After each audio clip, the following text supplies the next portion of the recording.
My parents stole my college fund to pay for my brother's influencer career. They called me a bad investment.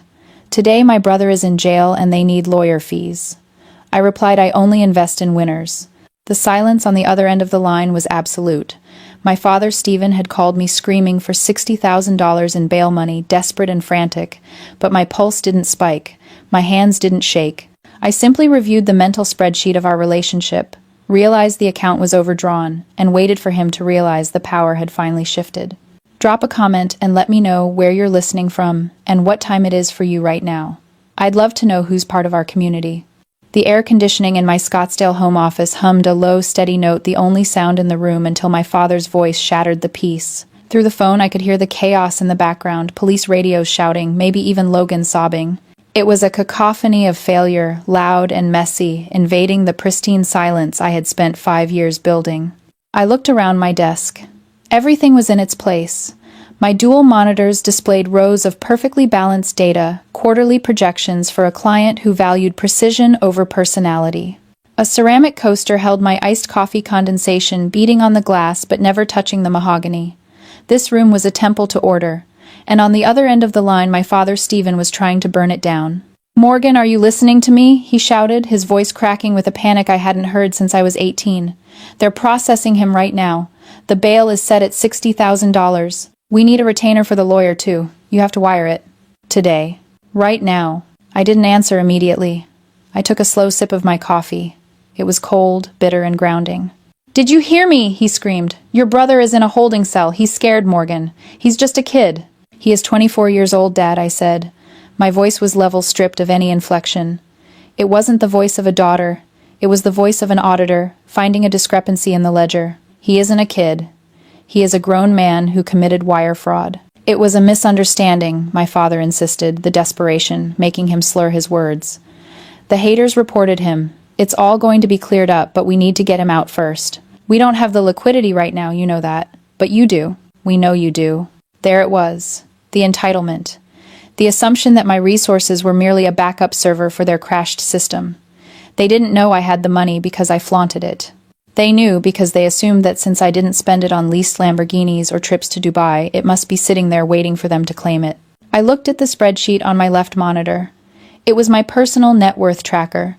It showed the compounding interest of my savings, the steady growth of my index funds. It represented thousands of hours of boring, unglamorous work. Data entry, forensic accounting, late nights finding the missing decimals that everyone else missed. It was a fortress I had built brick by brick to keep people like them out. "I am not wiring $60,000, I said. What? The word came out as a gasp. "Morgan, this is your brother. He could go to prison." "Then he should have thought about that before he sold fake courses to teenagers," I replied. "I don't have $60,000 for bail, Dad. I have $60,000 for my future. Those are two very different line items." "You selfish, ungrateful little—" "I am hanging up now," I said, cutting him off. "Do not call me again unless you are ready to apologize. Don't you dare hang." I tapped the red icon on my screen. The screaming stopped instantly. The silence rushed back in, cool and heavy. I stared at the phone for a moment, waiting for the guilt to hit me. I waited for the somatic response, the shaking hands, the tears, the urge to call back and fix it. But the data didn't support that reaction. My hands were steady. My heartbeat was slow. For the first time in my life, I didn't feel like the disappointment. I felt like the CEO of my own life, and I had just fired a toxic client. I turned back to my monitors, typed a command, and went back to work. The silence in my office was heavy, but it wasn't empty. It was filled with the ghosts of a conversation from 4 years ago, the day I realized my family viewed me not as a person, but as a hedge fund they could liquidate whenever the market got tough. I was 23 years old, standing in the lobby of a bank with a piece of paper that made no sense. I had gone to withdraw the tuition for my final year of grad school. I had been saving since I was 16, working summer jobs, tutoring, and hoarding birthday checks. The account should have held $102,000. Instead, the balance read $42.16. I didn't scream. Screaming is an inefficient use of energy when the damage is already irreversible. I remember feeling a cold clinical detachment, like a surgeon looking at an X-ray of a terminal tumor. I drove home to my parents' house, the paper folded neatly in my pocket. I found them in the living room. Logan was there too, scrolling on his phone, ignoring the tension in the room. "Where is it?" I asked. I didn't have to specify what it was. My mother Susan didn't even look up from her magazine. We had to make a strategic move, Morgan. We transferred the assets. Assets, I repeated. That was my education. That was my life. It was family money, my father said, standing up to loom over me. And we invested it where it would get the highest return. Look at your brother. I looked at Logan. He was wearing a designer hoodie that probably cost more than my first car. Outside in the driveway sat a leased Ferrari that he couldn't drive because he didn't know how to drive stick shift. Logan is building a brand, my father continued, his voice full of a pride he had never wasted on me. He needs capital to scale. The car, the trips, the followers, it takes money to make money. He's going to be the next big thing. Millions, Morgan. Millions. You spent my tuition on bot followers and a rental car, I said, the math horrifyingly simple. It's an investment, my mother snapped. And what were you going to do with it? Get another degree, data science. It's boring, Morgan. It's slow money. You're playing it safe. Then my father delivered the line that I had engraved on my heart like a tombstone. He looked me in the eye with a pity that burned worse than hatred, and said, "We bet on the horse that's going to win. You're safe, honey. But in this economy, safe is a bad investment." I stood there, and for years I wondered why I didn't walk out the door right then, and never look back. Why did I stay? Why did I finish my degree on student loans? Why did I keep coming to Christmas dinner? It wasn't because I was weak. It was because of the invisible chain of the survivor. When you grow up in a house of chaotic dreamers, you become the designated survivor. You convince yourself that your stability is the only thing keeping the roof from collapsing on everyone's heads. I thought that if I stayed, if I kept being the boring, reliable, solvent daughter, I could act as the anchor.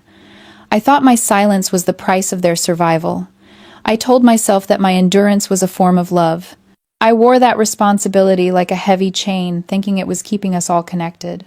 But sitting in my office today with $60,000 safely in my account and my brother in a cell, I finally saw the truth. I wasn't their anchor. I was their insurance policy. They didn't appreciate the stability I offered. They resented it right until the moment they needed to cash it in. They thought the chain was unbreakable. They thought I would always be there to absorb the cost of their delusions. But they forgot the most basic rule of investing: past performance is not indicative of future results. And today, the market had finally crashed. The silence from my phone didn't last long. It couldn't.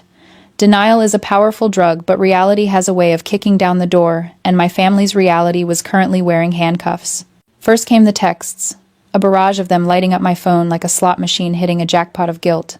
"Mom, I can't believe you're doing this. He's your brother. Dad, we sacrificed everything for you. Is this how you repay us, by letting your family rot, Mom? People are talking, Morgan." What do we tell them? That our daughter is a traitor. I didn't reply. Engaging with spam only confirms the email address is active. I just archived the messages into a folder labeled evidence. Then came the flying monkeys. That afternoon, my Aunt Linda called my office line. I hadn't spoken to her in 3 years, not since she told me at Thanksgiving that I lacked vision because I wouldn't invest in her essential oils pyramid scheme. "Morgan," she said, her voice dripping with fake concern. "Your mother called me in tears. She says you're refusing to help Logan. Honey, you have to understand. He's an artist. He's a creator. People like him. They need support from people like us. The steady ones." "He committed wire fraud, Aunt Linda," I said, typing an email while I spoke. "He sold a course on passive income that didn't exist to 500 people. That's not art. That's theft." "It's a misunderstanding," she snapped. "Just like when Steve Jobs got fired from Apple.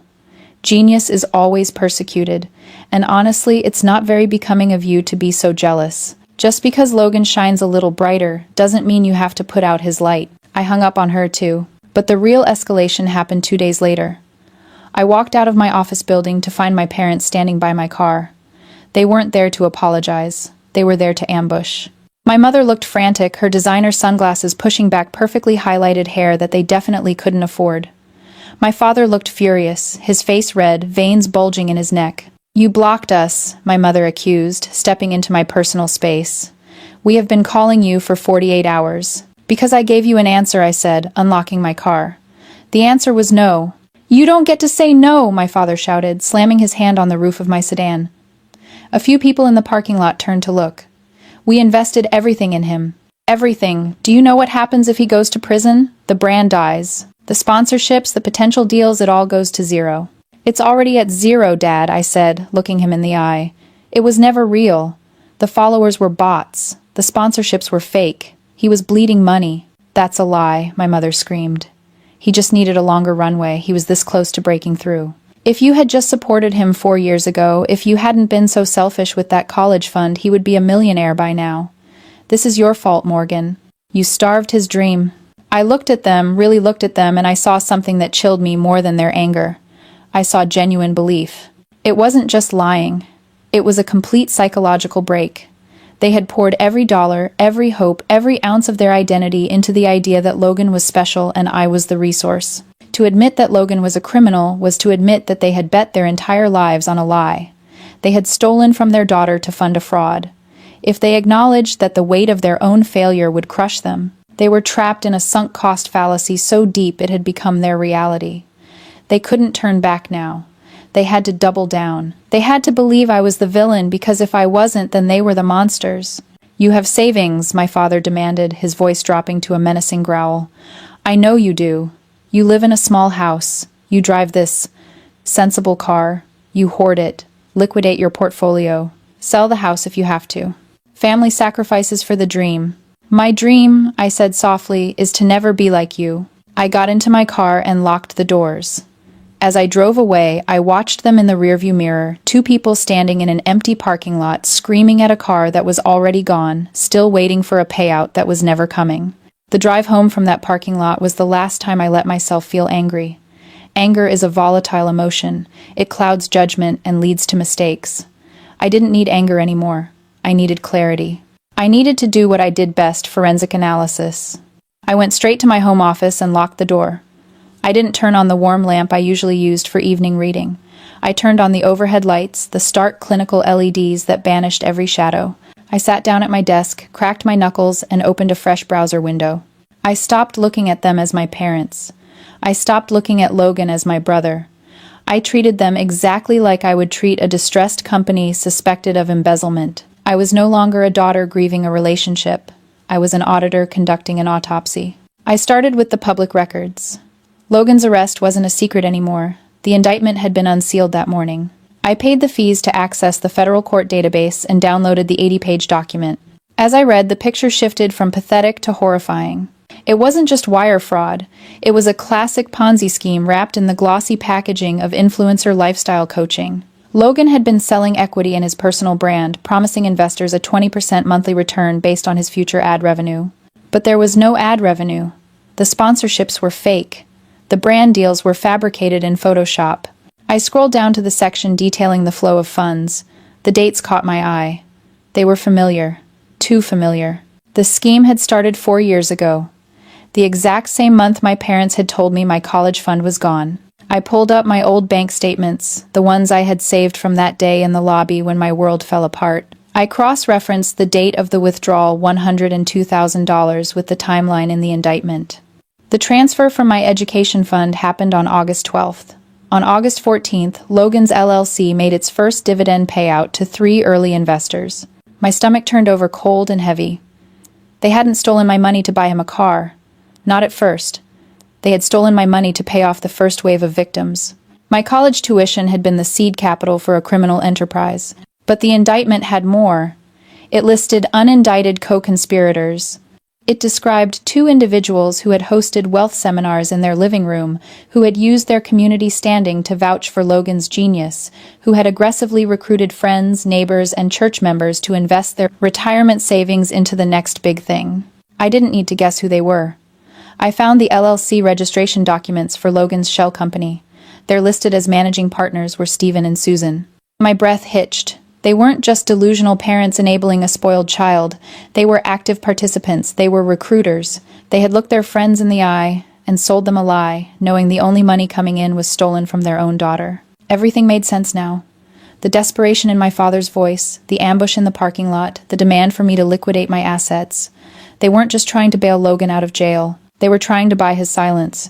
They were trying to hire a legal team powerful enough to keep the investigation from expanding to them. They weren't terrified for their son. They were terrified for themselves. I sat back in my ergonomic chair, the glow of the monitors illuminating the truth I had been too close to see. They had called me a bad investment because I offered slow, steady returns in a world where they were addicted to the high of the con. I was the control group in their experiment of greed, and now that the lab was burning down, they needed my fire extinguisher. I printed the documents. The indictment, the LLC registration, the timeline of the transfers. I stacked them neatly on my desk. It was a paper trail of betrayal, precise and undeniable. My phone buzzed again. It was my father. He wasn't screaming this time. He sent a text, "Please, Morgan. We can explain. Just come over. We need to figure this out as a family." I looked at the stack of papers. I wasn't going over there to figure anything out. I was going over there to close the account. The house I had grown up in looked smaller than I remembered. Maybe it was because I had spent the last 5 years expanding my world, while my parents had spent them shrinking theirs into a fortress of delusion. I pulled into the driveway. My father's sedan was there, looking neglected. The landscaping was overgrown. The appearance of wealth they had prioritized over my education was starting to crack literally and metaphorically. I didn't knock. I still had a key, a relic from a time when I thought I was welcome here. I unlocked the front door and stepped into the foyer. The house was quiet, too quiet. It smelled stale, like old coffee and anxiety. "In here," my father's voice called from the living room. It wasn't the booming voice of the man who had demanded $60,000 over the phone. It was thin and reedy. I walked into the living room. They were sitting on the beige sectional that used to be off-limits to children. My mother was clutching a tissue, her eyes red-rimmed. My father was slumped forward, elbows on his knees, staring at the floor. They looked up when I entered. For a second I saw a flash of the old arrogance in my father's eyes, the reflex to dominate. "You came," he said, trying to square his shoulders. "Good. We need to move fast," the lawyer said, "if we can get a retainer to him by." "Stop," I didn't shout. I didn't have to. I dropped the stack of papers onto the coffee table. The thud echoed in the room. "What is this?" my mother asked, reaching for the top sheet. "That is the indictment," I said. "And the LLC registration.